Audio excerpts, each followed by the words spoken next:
Hi everybody, I'm Sam Cosentino from Sportsnet, and congratulations to the National Hockey League for getting through this pandemic season, being able to award the Stanley Cup, but business moves on, and that's why I'm here. If you check out sportsnet.ca, you'll see my latest 2020 NHL draft rankings. Well, this time around, we normally put the mock draft in print, but we're going to make a little change. We're going to do it by video this year. So you'll notice some subtle changes from what you'll see in the rankings that were submitted on Thursday on sportsnet.ca and what we're going to do here today with the mock draft. The mock draft differs a little bit in that you're kind of thinking along with the teams, maybe addressing some needs, looking back at previous draft history to come up with who I think that team will select. All right, let's get going. The first pick in the 2020 NHL draft belongs to the New York Rangers, and this is an absolute no-brainer. Alexis Lafreniere of the Rimouski Oceanic. Here's a guy that's had to wait until August 10th to find out his fate. But what's really interesting about this scenario is the fact that Lafreniere, who decided not to play at the start of the year, will wait on instruction from the New York Rangers as to what to do and where he will play the next season. But in the meantime, he will have had more time to prepare for his first NHL season than any other draft pick around. Typically, when you look at what happens with draft picks, high-end guys, they're so busy into the spring and their playoffs, then they have to go to the NHL Combine. The super high-end guys end up going to the NHL Final. Then they meet with teams. And then typically you go to a World Junior camp, you go to a team development camp after your pick, then you go to the main camp, and hopefully by then you're not gassed, and you have the opportunity to step into the lineup. Well, Alexis Lafreniere will have skipped several of those steps in preparation for his first year in the National Hockey League. What I like most about this player is the fact that he plays an all-around game.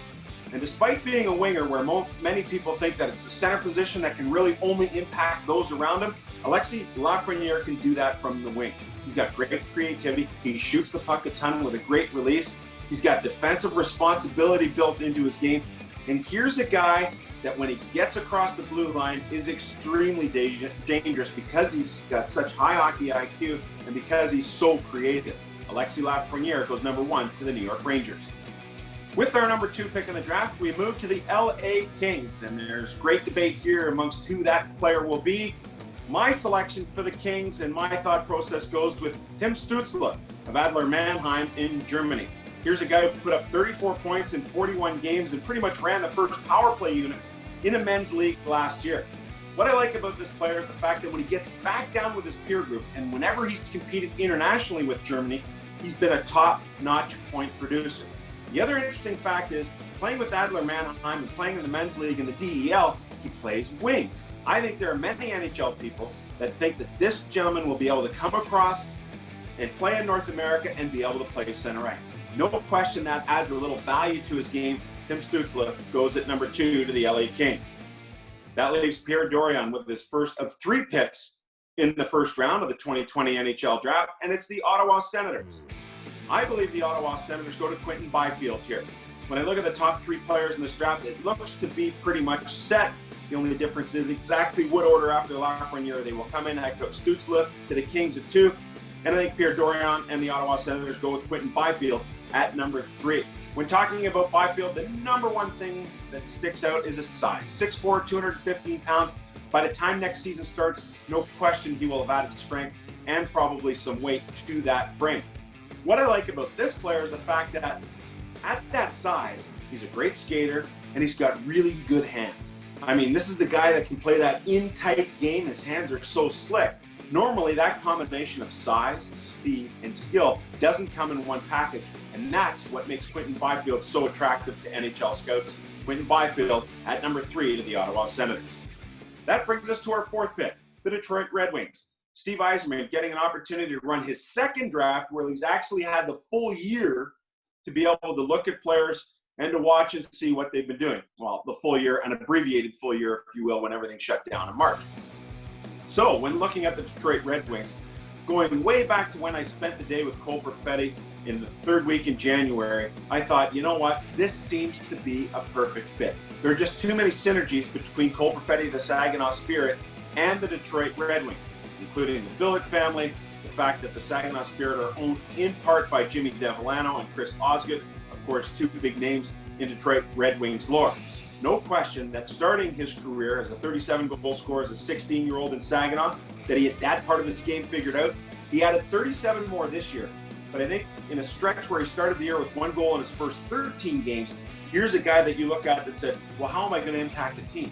That's when we started to see that creative playmaking. Cole Perfetti at number 4 to Detroit. The next pick for the Ottawa Senators, I believe that Pierre Dorion has an option here to go whichever way he wants. When I look at what their system has to offer, they're deep in goal, they're deep in the back end, and they're deep up front.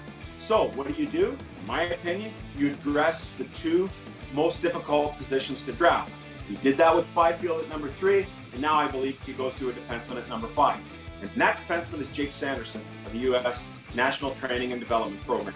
On the under-18 team last year, Sanderson proved that, yes, I'm a leader, yes, I can skate. But as the year wore on, I think he took it upon himself to realize that, hey, we don't have the high-scoring bunch like the year before us, the 2001s. So now I'm going to start to assert myself more on the offensive side of the puck. When I went and watched him at the BioSteel game in January, I don't know if I can remember a single game performance as dominant as what Sanderson put on. Gap control was excellent, killed plays in neutral ice, really quick back on retrievals to make a quick decision as to whether or not to be the transporter of the puck or to move it quickly. What's interesting to note about Sanderson, though, is when everyone has the recency bias of watching the NHL playoffs in their minds, having just awarded the Stanley Cup, what did we see?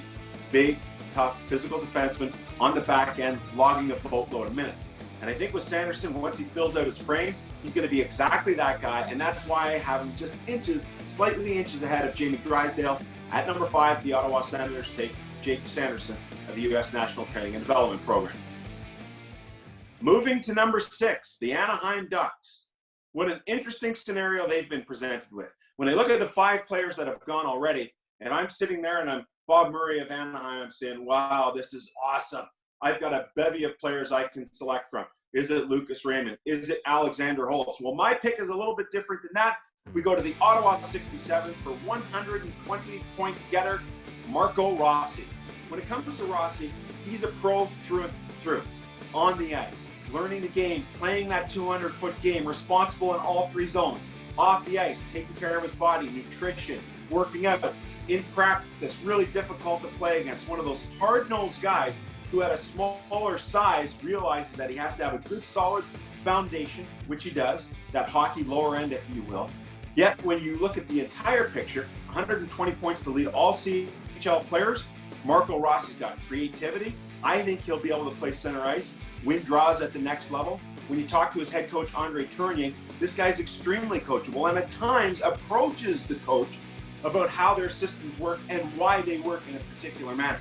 Marco Rossi, number 6 to Anaheim. At number 7, the New Jersey Devils. First draft for Tom Fitzgerald. Well, he's controlling the entire draft. He has 3 picks. We'll see if that remains or if he ends up dealing 1 or 2 of them away. But at number 7, I believe you have to keep this pick, and you have to go with Jamie Drysdale of the Erie Otter. You want to talk about that new age defenseman with the ability to skate, the ability to use his feet to defend, and yet you are loaded with character when it comes to Drysdale. Huge fan of this player. Some people compare him to Quinn Hughes. I don't think it's that type of player in terms of his hands. Some people compare him to Cale Makar. I don't think he's quite as powerful a skater as Cale Makar, but he's that nice blend of both players. And of course, the foundation is that great skating ability. What impressed me most about this player is going to watch him at Canada's World Junior Camp in Oakville back in December. They were playing against the U Sports star. Older, bigger, stronger, faster. Yet he was unfazed by playing against players 6, 7, 8 years older than he was. Yes, they were dumping it into his corner. They were trying to forecheck him hard, but he's so slick skating-wise that he affords himself the opportunity to give a quick shoulder check, and he processes the game so quickly that he's able to make a really good first decision. Be it passing the puck, going behind the net to find his other D, to the middle of the ice, or if he has to skate it out, he has the ability to do that. Jamie Drysdale is likely a power play guy down the road in the National Hockey League, but with this character, with this skating, he's probably a guy who plays for the next 15 years.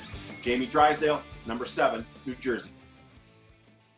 Let's go to our number 8 pick. And if you're sitting there at 8 and you are the Buffalo Sabres, Kevin Adams, again, another new general manager in the post, We love Rasmus Dahlin. He's a stud for us on defense. Victor Olofsson, he's going to be a really good player for us as well. Let's go back to Sweden and let's go to Lucas Raymond of Frölunda. Lucas Raymond last year was a pretty tough guy to judge when you watched him play in the SHL. He wasn't given the required minutes or the big leverage minutes in order to produce at the pace everyone expected him to. However, whenever he went back to his peer group, well, we can call it his peer group, but he was still playing an age above. So when I look at where Lucas Raymond was in producing with his peer group, no problem whatsoever. What's different and interesting about this player is the fact that, hey, the SHL is back playing.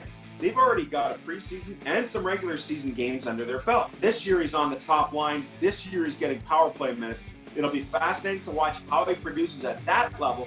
And I think being on the ice and having played already is a huge benefit for Lucas Raymond. He goes at number 8 to the Buffalo Sabres. Let's move to the number 9 pick. And guess what? We've got a new general manager again in Bill Guerin, who's already made some very significant changes in wanting to move away from the old guard and implement what he feels is the best way to find that new guard. And where does that new guard start? Alexander Holtz, pure sniper, plays for Djurgården in the SHL. Here's a guy who last year did get the minutes to be able to perform and performed quite well as an 18 and under player in that league. Same sort of thing when it comes to Holtz. He has the opportunity to be able to play with Djurgården so far this year, and I think that will really help in his development. There is no question the number one calling card for this player is his ability to shoot the puck. But there's more to the package than that. This guy can play the complete 200-foot game. And when you look at being a guy who's really good in your room, who's going to be a guy that you want to implement your culture, I believe Alexander Holtz is that guy. Perfect pick for Minnesota, Bill Guerin at number 9. The Winnipeg Jets are on the clock at number 10. Kevin Cheveldayoff has been challenged with a bunch of different things over the last year, whether it was losing his defensive core, the Dustin Byfuglien situation, the tragic passing of a good friend of mine in Dale Hawerchuk. Now here he is being able to focus completely on the draft. So I believe Kevin Cheveldayoff is sitting there and saying, oh, this is awesome. And if there were a podium to run up to, I believe he'd be making a sprint to get up there to pick Jack Quinn of the Ottawa 67s. Here's a guy going back a couple of years, played in the Tier 2 league, and really was able to get the minutes there required to be a really good player, ended up winning Rookie of the Year there. Then he comes back in his 16-year-old year, playing with the Ottawa 67s under the tutelage of Andre Tourigny, puts a really good foundation to his game, where he's able to take care of the details, play away from the puck, good positional play, defensive play, scores 12 goals, pretty good, but he didn't get any of those big minutes to be able to produce at that high level. Well, that changed. He went back, had a great summer, came into this year, 52 goals, from 12 to 52 goals. And I think scouts, what they like most about this player is the fact that they see massive growth potential. When you look at the year over year, from 12 to 52 goals, I think Jack Quinn is one of those players who's just scratching the surface. He's got plenty of room to build on the frame when it comes to weight and strength. The goal scoring ability, that's not something that's easy to teach. That's innate with this player. And so I believe Jack Quinn goes at number 10 to the Winnipeg Jets. All right, we get to the number 11 pick in the draft, and that's the Nashville Predators. They've been spoiled with Pekka Rinne, UC Saros. Is he going to rebound? Connor Ingram, unbelievable year last year in the American Hockey League. They've always drafted defensemen, but you know what? This time they go to the goalie, Yaroslav Askarov. The Russian netminder stands 6'3", 180 pounds. Unbelievable VHL stats last year. That's the AHL equivalent of the KHL. And this year off to an amazing start in the KHL, not to mention an amazing resume internationally where he's medaled in every event he's played in. Number 11, Nashville Predators, Yaroslav Askarov. Going to number 12, the Florida Panthers. And here we go again. Another new general manager. Bill Zito's the guy this time around. And I look at a player like Dawson Mercer. Why? Because I believe he's still the best player available on the board.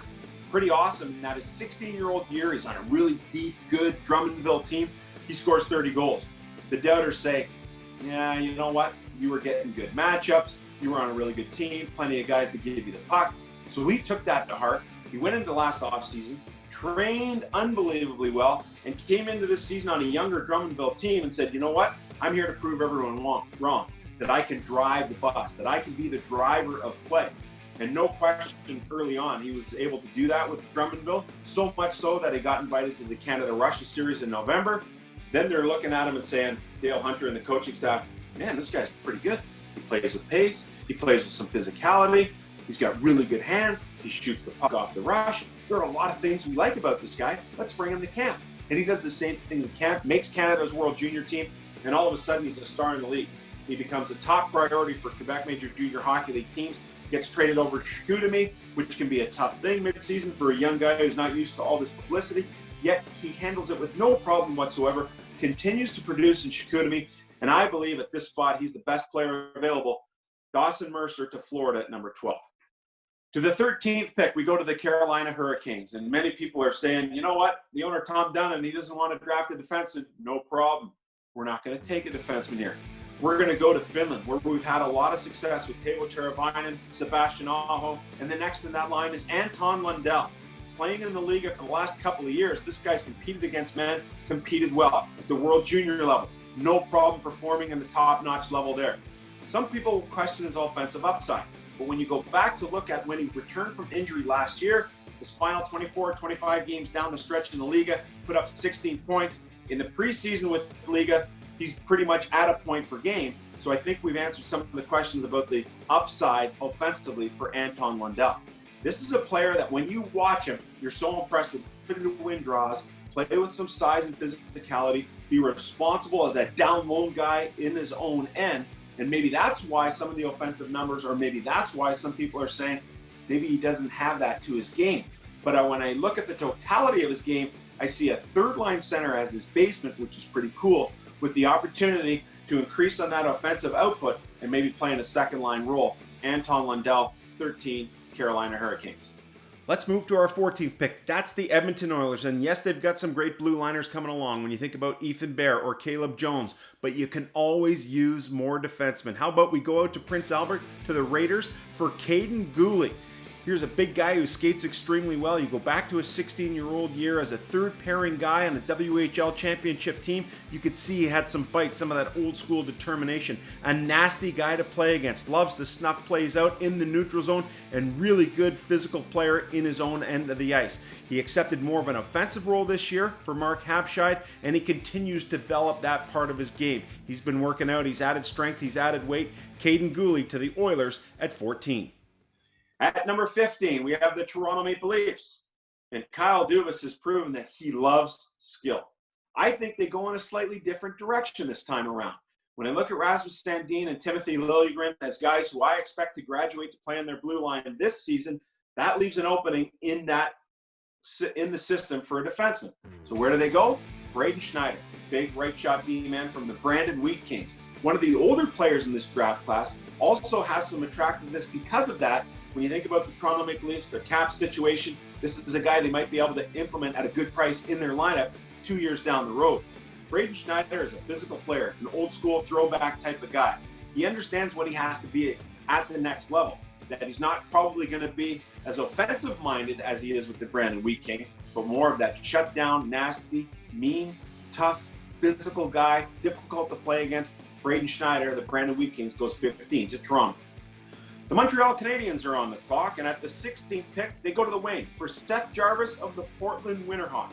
There is nobody in this draft who had a second half like Seth Jarvis. Here's a guy who played an up-tempo system with an offensive-minded coach in Mike Johnston. They continuously like to throw four on the rush. Seth Jarvis, a big benefactor of that. I think he spent the first half of the year trying to figure himself out, where he fit in the lineup, what he was going to be able to get away with, and how he was going to develop. Well, that came quickly because in the second half, this guy was absolutely lights out. Seth Jarvis is slight of frame, so there's a lot of room to pack on some strength and some pounds there. His creativity is unbelievable, and he shoots the puck for a slight of frame guy extremely well. A lightning quick release, he can do it off the rush, he can do it from a stationary position, and he's a really serious young man. Kid from Winnipeg who I think is focused on the task at hand, has played well with the Portland Winterhawks. Seth Jarvis at number 16 to the Montreal Canadiens. At number 17, the Chicago Blackhawks are probably pretty sorry that they didn't have the opportunity to draft the goaltender, but maybe by this point they've already traded up to try and get him. Who does that leave if they do stay in that 17 hole? Jacob Perreault of the Sarnia Sting. Perreault is one of those players that when he has the puck on a stick, he's a threat each and every time. His ability to shoot the puck is unlike many in this draft class. So that's his calling card, no question. The other thing that's really impressive about this player is he's got really good hands. I think that there's some hidden talent in terms of his creativity and playmaking ability. One thing that scouts will question throughout the course of the year is the intensity and maybe at times some inconsistency. One thing is certain though, when you watch him play pissed off, he's pretty good. And in that situation, he has no problem taking over games single-handedly. He's that talented. Many questioned his skating. When we went to the Kubota CHL NHL Top Prospects game in January, no problem with the skating results in terms of testing.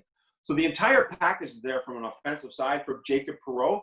And of course, you have his dad, Yannick, works for the Chicago Blackhawks. This is a player that they probably know better than anyone else in this draft. This is a good position for a player as a goal scorer first. And when you look at the prognosis for what Chicago is doing down the road, when you think about Kane and Taves sort of being on the back nine of their careers, maybe Jacob Perreault coming down the line is one of those guys who can fill a spot offensively on the Blackhawks forward group.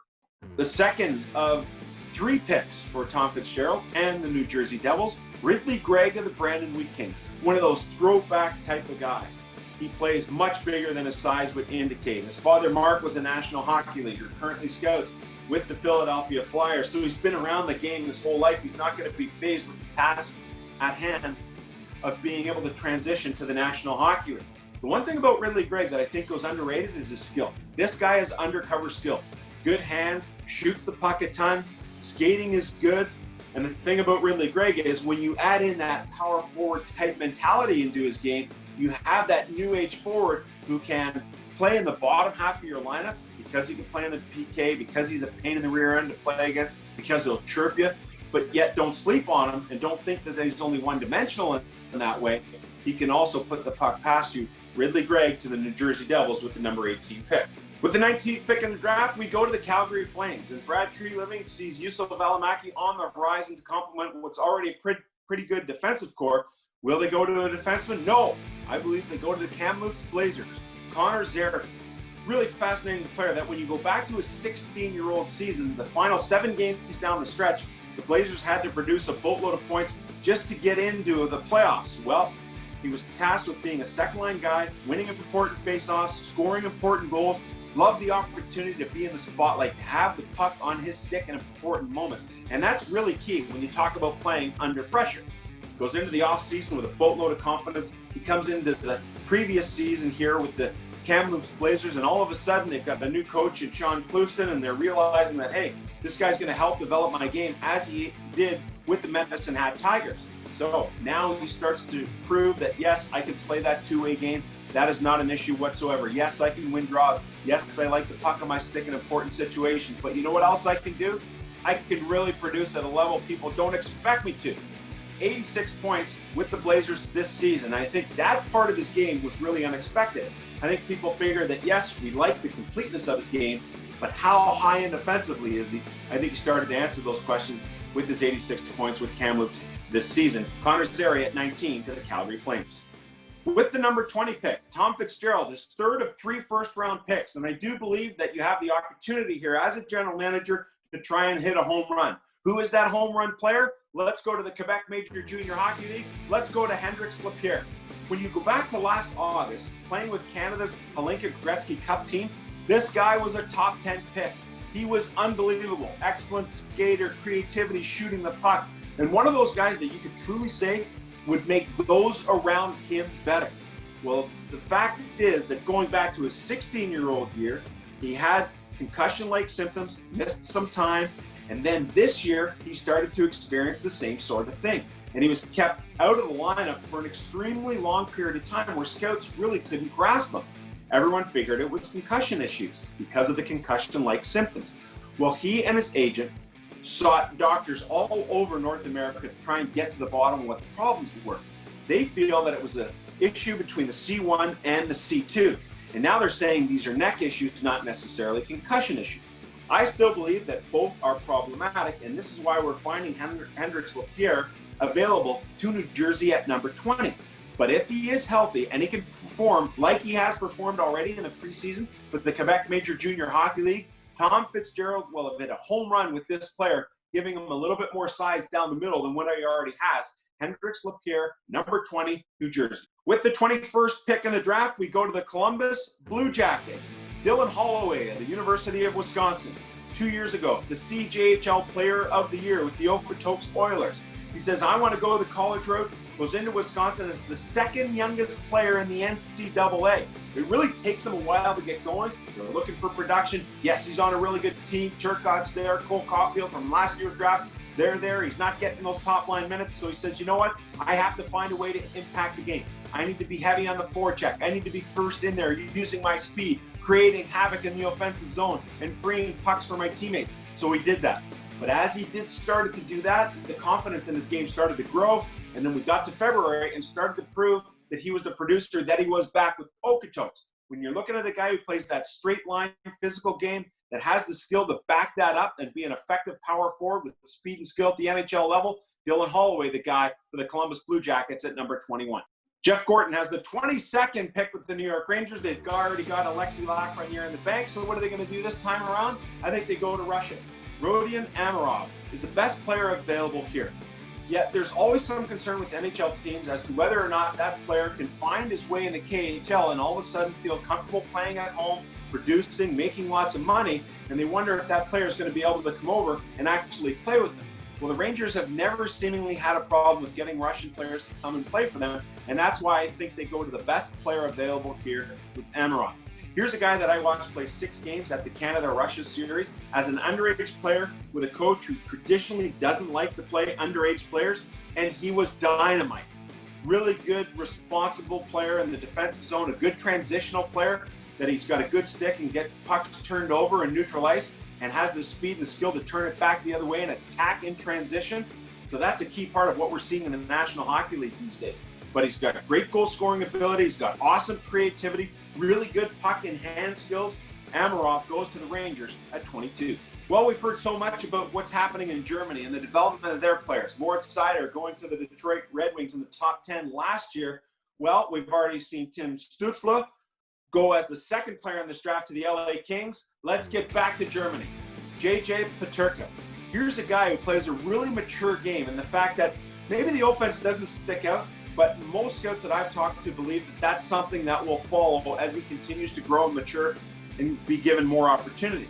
And again, at that age, being able to play in the DEL in the men's league, yet still be able to put up points is pretty good. More people would have liked to have seen more points. But then again, let's harken back to when he got back into his age group, be it the under 18s, be it at the World Juniors, and he performed admirably in an offensive role playing on the top line for Germany. So Peterka has that well-rounded, all-around game, plays like a bundle of energy, and I think will develop an offensive side as he continues to grow.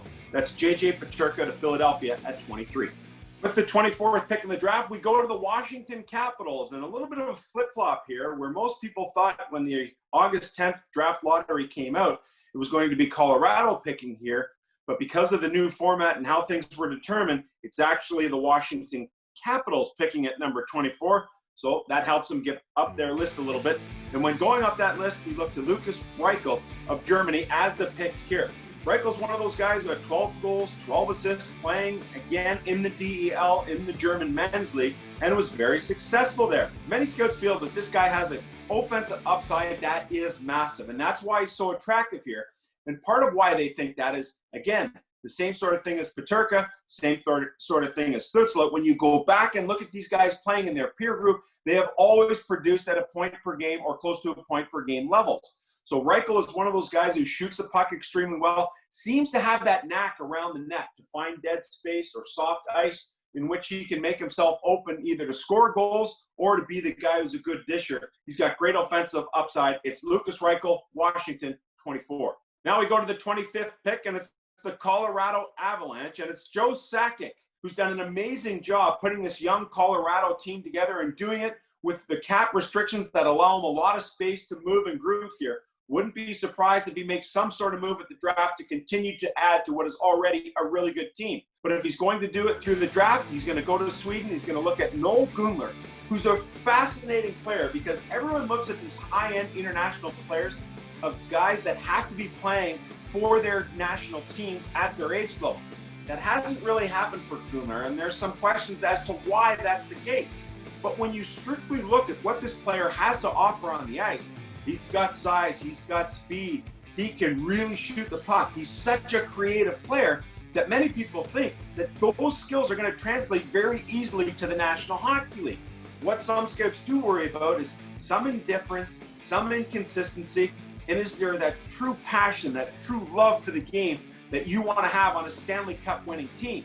There's no question about the skill of this player, however, and I think based on skill alone, being picked 25th by Colorado is a steal for Joe Sakic. Let's go to the St. Louis Blues at 26, and they're looking around. Are we going to have Pietrangelo or are we not? What are we going to do? We're going to go to the Halifax Mooseheads. We're going to look at Justin Barron, one of the older players in this draft class, who's had the opportunity to host a Memorial Cup with the Halifax Mooseheads, and no question the foundation of his game is skating.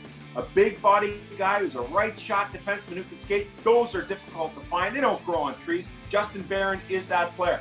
I've watched this young man a ton. I've met with him a ton. And along the go with that great foundation, that skating ability, this guy is unbelievable character. He just looks like one of those guys who's going to be a 15-year defenseman.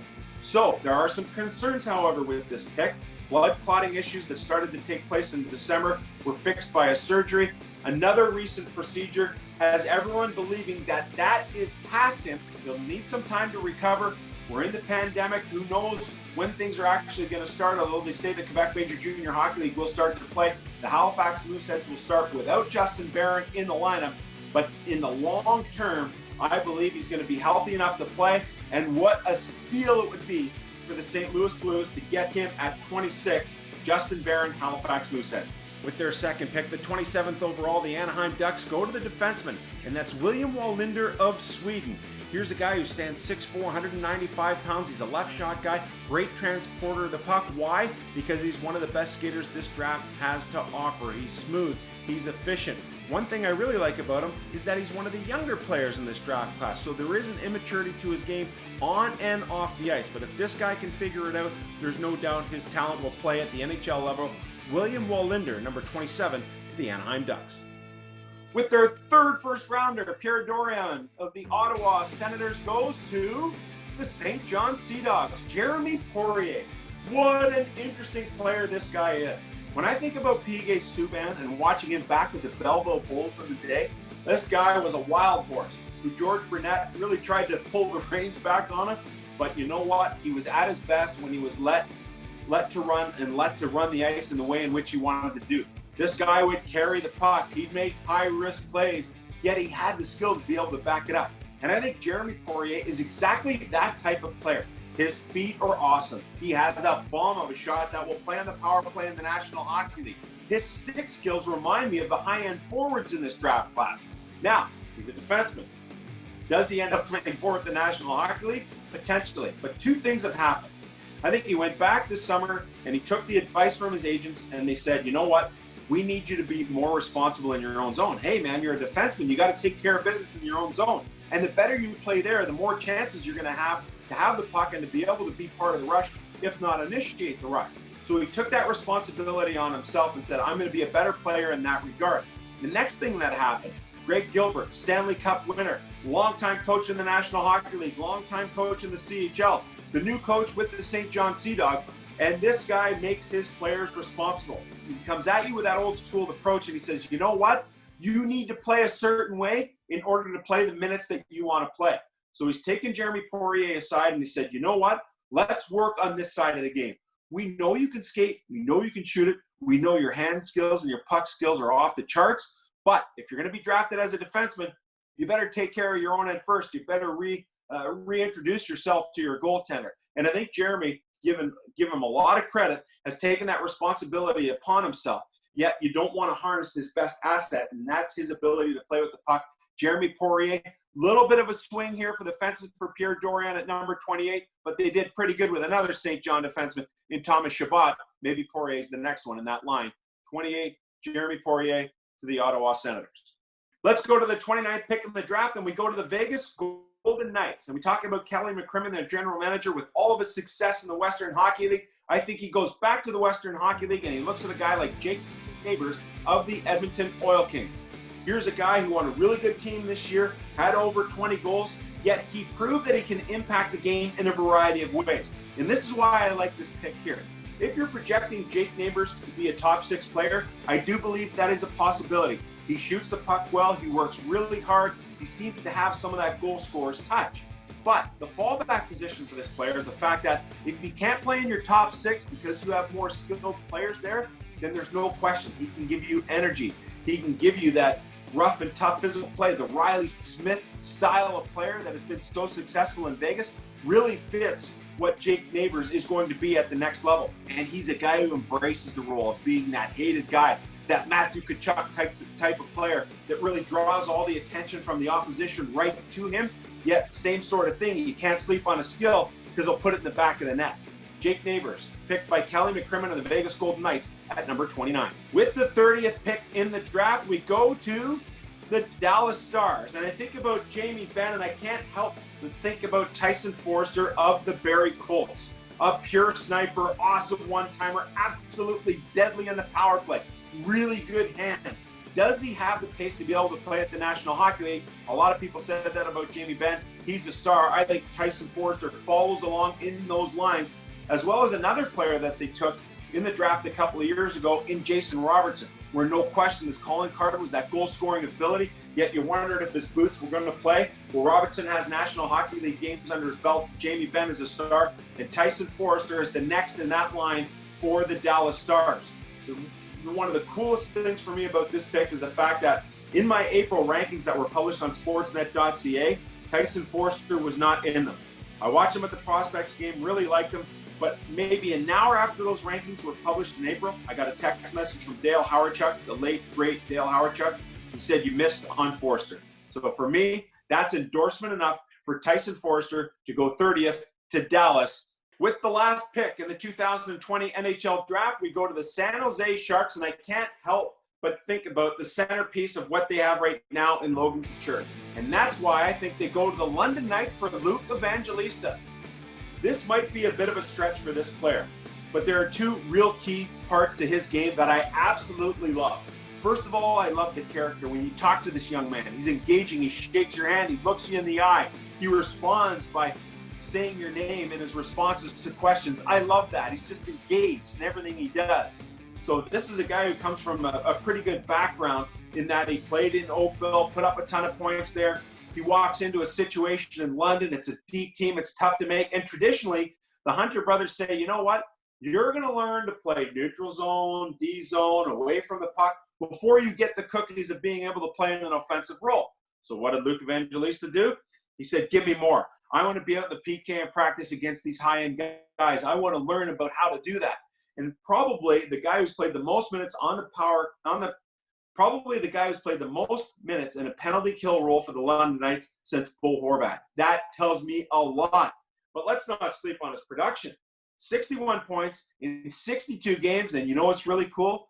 59 of them were at even strength or better. That's the best by far of anyone in this draft class who has over 40 points. When I look at the hockey factory that London has become, Luke Evangelista is the next in a long line of really good first-round picks. I think he's going to be dynamite in just about any role you put him in. It's Luke Evangelista rounding out the draft with the 31st pick going to the San Jose Sharks. Well, that's it for the 2020 NHL mock draft on Sportsnet.ca, on our YouTube channel. You can find this just about everywhere. Really cool in that we decided to go with a video portion this year, so I'm pretty juiced for that. Usually it's a written portion, but if you want to check it out, make sure you check out all of our social channels, YouTube, Sportsnet.ca. Remember to tune into the draft live on Sportsnet Tuesday, October 6th. I'll be part of the coverage. I can't wait. We'll see you then.